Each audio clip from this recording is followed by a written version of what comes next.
مساء الخير خوتي خواتاتي، اهلا وسهلا ومرحبا بكم في فيديو جديد وحلقه جديده.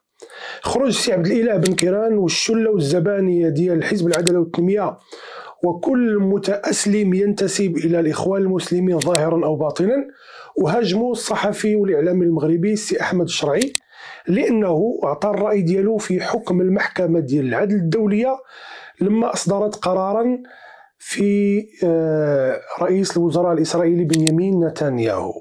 كما قلت لكم، خروج عبد الاله بن كيران ازبد واراد، وما بقاش شي واحد اسلامي او يساري الا وهاجم السي احمد الشرعي واتهموه بكل الاتهامات ووصفوه بكل الاوصاف اللي انتم قريتوها وشفتوها وشاهدتوها. والسي عبد الاله بن كيران خرج مباشره بعد التصريحات ديال السي احمد الشرعي ودار داك الكلمه ديالو اللي كل الناس سمعناها وردينا عليها، مع ان القضيه ديال التصريحات ديال السي احمد الشرعي ماشي قضيه وطنيه، وانما هو صحفي واعلامي مغربي كيعبر على الراي ديالو بخصوص قضيه دوليه.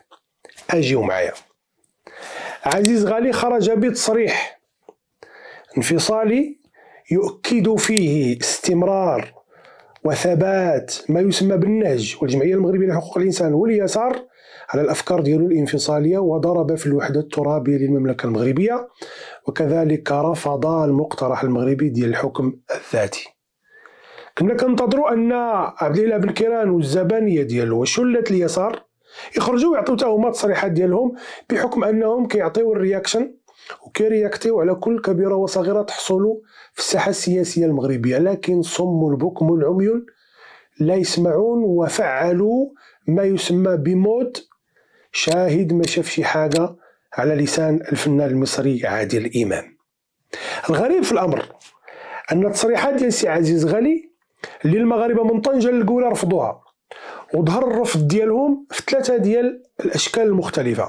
الشكل الاول هو سيل الاستقالات اللي تقدمت من اعضاء ورؤساء الفروع واعضاء الجمعيه المغربيه لحقوق الانسان اللي قدموا استقالات ديالهم، اللي ذكرنا منهم عدد من الاخوان البارح.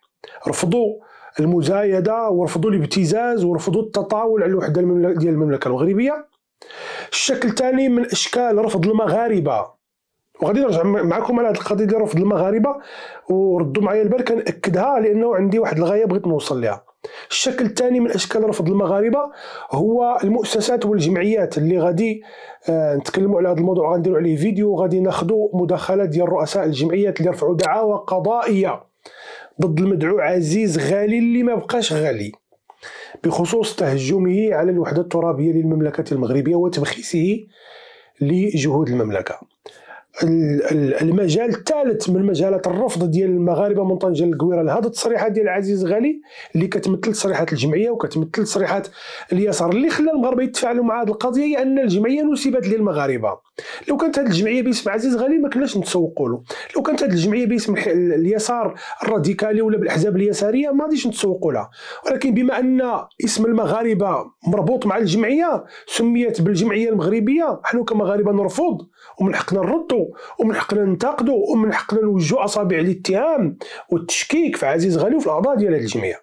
فقلت لكم الوجه الثالث من اوجه عدم قبول المغاربه لهذه التصريحات هو الخرجات ديال المئات ان لم اقول الالاف من المغاربه من مختلف الطبقات ومن مختلف مناطق المغرب رافضين هذا الشيء، واكثر ناس تضروا وتجرحوا وتاذوا وتمست الكرامات ديالهم وتاذت المشاعر ديالهم في التصريحات ديال عزيز غالي هما الناس ديال المناطق الجنوبيه، لانه كيفصلهم عن المملكه المغربيه ويشككوا في ولائهم ومحبتهم وانتمائهم لهذا الوطن والعرش العلوي. والناس اللي تجرحوا هما المئات والالاف ديال الجنود المغاربه الذين استشهدوا وراقت واريقت وازهقت دماؤهم على ارض المملكه المغربيه الطاهره.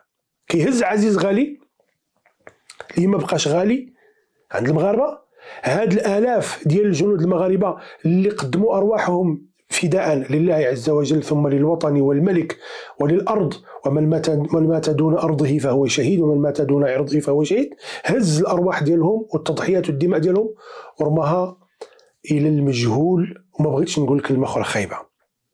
اذا هاد الاوجه ديال رفض المغاربه ظهرت. العجيب والغريب ان غادي نرجع لبن كيران ما نسيتوش، العجيب الغريب أن شلة اليسار والإسلاميين والإخوان والمتأسلمين والمتلونين والطبر الخامس وكم ذا سأعدد لو جيت نحسب الناس اللي كيحاولوا ينخروا في الجبهه الداخليه للمملكه المغربيه ما عجبوهمش هاد اوجه رفض المغاربه. وقال لك سيدي هاد المغاربه لا على المستوى ديال تقديم الاستقالات، ولا على مستوى ديال المؤسسات والجمعيات والمنظمات اللي رفعت عليه دعوه، ولا على مستوى المغاربه البسطاء اللي قلت لكم من طنجه للقويره، اللي فيهم التاجر وفيهم المتعلم وفيهم الجاهل وفيهم الامي وفيهم العاطل عن العمل وفيهم الشباب وفيهم الكبار اللي رفضوا وانددوا في مواقع بفيديوهات وصوتيات وكتابات وتصريحات وتدوينات. قال لك هاد المغاربه كاملين كلهم ذباب مخزاني. على فكره هنا كيلتقي اليسار المغربي عزيز غالي ورباعته مع الجزائر والنظام ديال الكبرات في هذه القضيه. كل ما كيتواجه النظام الجزائري بشي فضيحه داخليه بحال هذه ديال هاد الايام ديال المناش راضي اللي داروها الشباب الجزائريين كيحاولوا يوصلوا الصوت ديالهم على انهم غير راضيين على تحكم العسكر في مقاليد الحكم وسرقته لمقدرات الدوله وقمعه للشعب الجزائري، نضوا لصقوها في المخزن. هذه الحمله دارها المخزن، مع انه الفيديوهات بالمئات لم اقل الالاف ديال الشباب الجزائريين تيرفضوا وداروا الشعار ديال ما رانيش راضي ولا مانيش راضي، وكذلك دوله مدنيه ماشي عسكريه. نفس القضيه اليسار في المغرب، ونفس القضيه عزيز غالي، ونفس القضيه حميد المهداوي، ونفس القضيه الجمعيه اللي ماشي مغربيه ديال حقوق الانسان. لما نضوا المغاربه ردوا عليهم قال لك لا هذا ذباب مخزني. إذا كانوا هؤلاء الآلاف اللي عندهم مواقع التواصل الاجتماعي ردوا عليكم، والملايين ديال المغاربة اللي كنلقاهم حنا في الشارع ولما كتطرح هذه القضية يشجبون ويستنكرون ويردون، وأقل واحد منهم تيقول لك هذا عزيز علي غير تيخربق، هذا عزيز اللي ماشي غالي غير تيخربق. إذا كانوا كل هؤلاء المخزن، إذا شكون هو المواطن بالنسبة لك؟ المواطن هو اليساري الانفصالي، ولا المواطن هو اللي ضد الوحدة الترابية للمملكة المغربية، ولا المواطن الحر هو اللي تيبيع بلده من اجل اجنده خارجيه؟ هذا هو المواطن. المهم ما علينا، هذا الموضوع غادي نرجعوا. كما قلت لكم في الاول ديال الفيديو، بالكيران الصمت ديال القبور، لا هو ولا شلته ولا زبانيته ولا زبانيه اليسار ولا بعض المتاسلمين. علاش سكتوا؟ مع انه واحد السيد كنت كنتوقع انه يتكلم. بطبيعه الحال كتعرفوه اليوتيوبر وصانع المحتوى المغربي السي حميد المهداوي. السي حميد المهداوي وانا كنشوف بعض التصريحات ديالو القديمه، لقيت له واحد الفيديو غادي نوريه لكم. لقيت له واحد الفيديو دار فيه واحد التصريح عجبني، اول مره كيعجبني التصريح ديال حميد المهداوي من الاخر. سمعوا هذا الفيديو هذا والتصريح اللي داروا السي حميد المهداوي، وكنتمنى حاجه وحده من حميد المهداوي. اسمح لي على هذه الكلمه اخويا حميد، كنتمنى هذا التصريح اللي درتيه هنا تعاود دير بحاله، غير تزيد معاه اسم عزيز غالي. سمعوا اخوتي هذا التصريح هذا العجيب والغريب اللي كما قلت لكم انا متفق مع المهداوي فيه 100%. الفصل 267 5 يعاقب بالحبس من 6 أشهر إلى 2 سنين وبغرامة من 20,000 إلى 200,000 درهم. شكون هذا الذي يعاقب بالحبس؟ دابا هنا حميد المهداوي كما كتشوفوا هاز كتاب ديال المسطره القانونيه وكيتكلم على ناس تهجموا على الوحده الترابيه للمملكه المغربيه. هاد الناس غتعرفوهم نتوما من بعد شكون الخصوم ديالو. أو بإحدى هاتين العقوبتين: كل من أساء إلى الدين الإسلامي أو النظام الملكي أو حرض ضد الوحدة الترابية للمملكة المغربية. دابا هنا حميد المهداوي قال لك سيدي أي واحد كينتقد ولا كيحاول يتهجم على الدين الإسلامي اللي هو دين الدولة أو النظام الملكي أو الوحدة الترابية للمملكة المغربية كيتعرض إلى عقوبات. طيب حميد المهداوي غادي يبرر هذه العقوبات بانها شان داخلي مغربي وما عنده علاقه لا بالامم المتحده ولا بحتى شي حاجه. سمعوا واش شغل شي واحد في العالم الا شي مغربي ولا واحد خالف القانون فوق بلادي شنو نقول له؟ نقول له حكار هذاك موضوع محطوط في الامم المتحده والسياسه والجزائر. مغربي ما تخالفش قواعد قانونيه، سياده البلاد هذه، سلطان القانون. ايوا سياده البلاد وسلطان القانون. دابا هذا الكلام هذا بغيناك غير تقولوا لعزيز غالي، لان عزيز غالي لما قالوا له لا انا كنتبع الراي ديال الامم المتحده والقرار الاممي. دابا بغينا نعرفوا حميد المهداوي واش عندك الشجاعه، بمعنى واش عندك القدره والقوه، واش عندك السنطيحه، واش عندك تخرج العينين اللي تكدير على المغاربه ديرو على صاحبك عزيز غالي والضيف الاول ديالك في البلاطو اللي كيجيب لك نسب المشاهده واللي رديتيه بعبع محارب الفساد اللي كيتكلم على دولي برام بجوج دراهم. بغينا نعرفوا واش تقدر توجه له هذا الكلام، لان هذا الكلام وجهتيه لواحد واحد من غيره. ولكن دابا هو فاش قال هذا التصريح اللي المغاربه من طنجه الكويه ردوا عليه، شنا كان سي حميد المهداوي غبرتي، ولكن ما غبرش بزاف. علاش؟ لان السي حميد المهداوي اللي ما غبرش بزاف خرج هاد الايام لما حاصروه الصحافه في الطريق وقالوا له لابد السي حميد تعطينا الراي ديالك في الكلام اللي قالوا عزيز غالي. عطاهم واحد التصريح عجيب وغريب. فخبركم انا راه ناوي ندير واحد الفيديو على تناقضات المهداوي، ما غاديش نتكلم فيه، غنجيب الكلام ديالو قبل وبعد في نفس الحلقه. هو علاش كيتكلم بزاف، كيدير في الحلقه ساعه، ساعه ونص، 40 دقيقه، 5 باش الكلام ينسي بعضه بعضا. الناس اللي كيتبعوه داكشي اللي قال في الاول ينساو ويبقى عاقل هذاك الشيء اللي قال في الاخر. لما حصلوا الصحفيين بالميكرو شنو قال لهم؟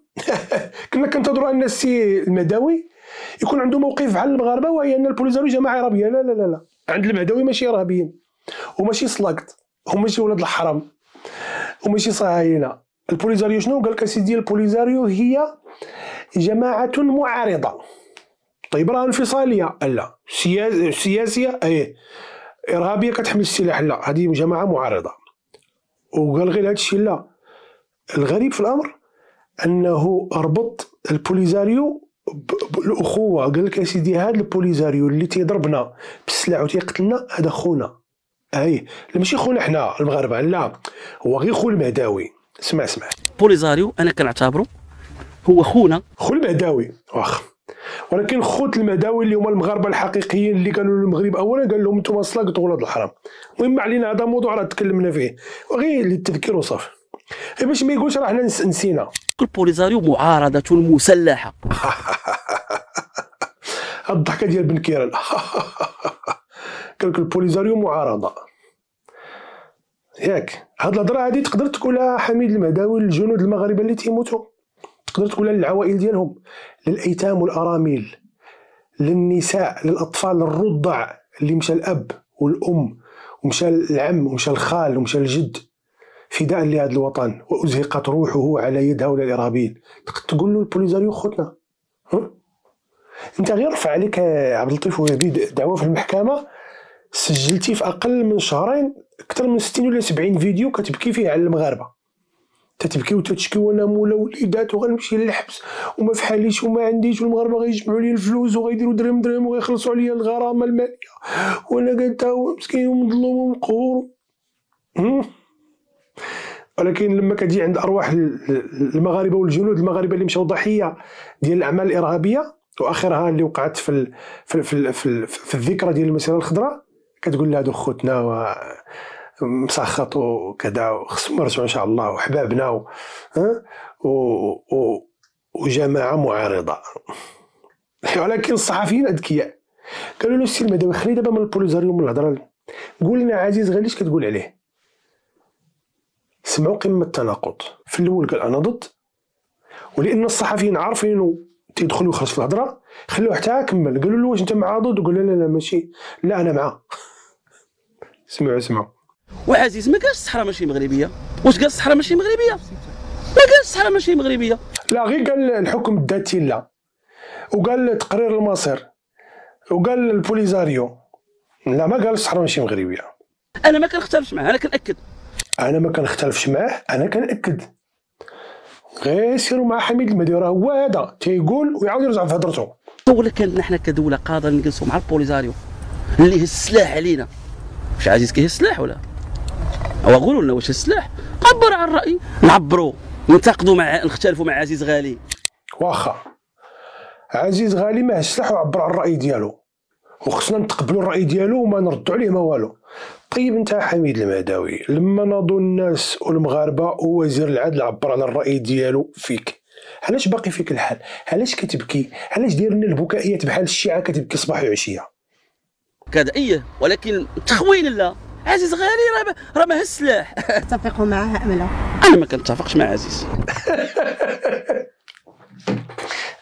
انا ما كنتفقش معاه، لا انا متفق معاه. هذا هو حميد المهداوي، وهذا هو عزيز اللي ماشي غالي، وهذا هو عمي بن كيران، وهذو هما المعارضه اللي سبحان من جمع القرعة مع التسبيح الإسلامي مع اليساري الملحد وتجمعوا في طاولة واحدة.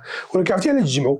تناسوا الاختلاف الفكري والعقدي والديني والإيديولوجي والإثني والفلسفي، ولكن اتفقوا. علاش؟ لأن عندهم غرض واحد وهو الضرب في هذا الوطن.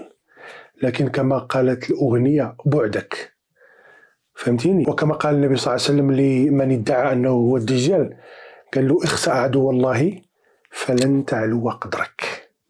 تلقوا فيديو آخر. السلام عليكم.